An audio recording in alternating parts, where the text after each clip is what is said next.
नमस्कार मित्रांनो, आजच्या नवीन व्हिडिओमध्ये आपलं स्वागत आहे।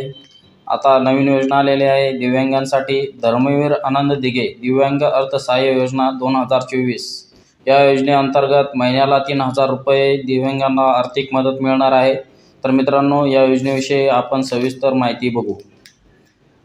तर मित्रांनो, सरकारद्वारे सुरू करण्यात आलेल्या धर्मवीर आनंद दिघे अर्थसहाय्य योजनेसंबंधी सविस्तर अशी माहिती महाराष्ट्र शासनाद्वारे ही अभिनव अशी योजना सुरू करण्यात आली आहे। राज्यातील जे दिव्यांग नागरिक आहेत त्यांना अर्थसहाय्य करणे हा या योजनेमागील हेतू आहे। दिव्यांग नागरिकांना महिन्याला 3000 रुपये एवढी राशी अर्थसहाय्य स्वरूपात सरकार देणार आहे। 2024 पासून ते 2029 या 5 वर्षासाठी आर्थिक मदत केली जाणार आहे। तुम्ही जर दिव्यांग असाल तर तुम्हाला या योजनेसाठी फॉर्म भरता येणार आहे।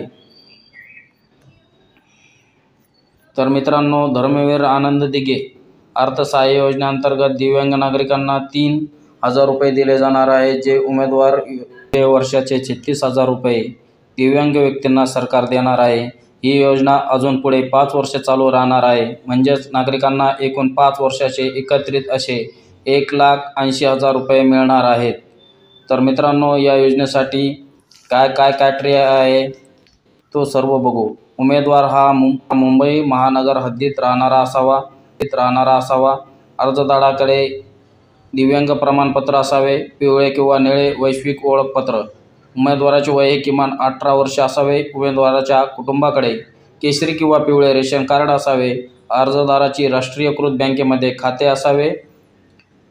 धर्मवीर आनंद दिघे दिव्यांग योजना डॉक्युमेंट्स: आधार कार्ड, मतदान कार्ड, दिव्यांग प्रमाणपत्र, ration card, pan card, bank passbook, स्वयं घोषणापत्र। मित्रांनो, ही सर्व माहिती तुम्हाला कशी वाटली कमेंट बॉक्समध्ये कळवा।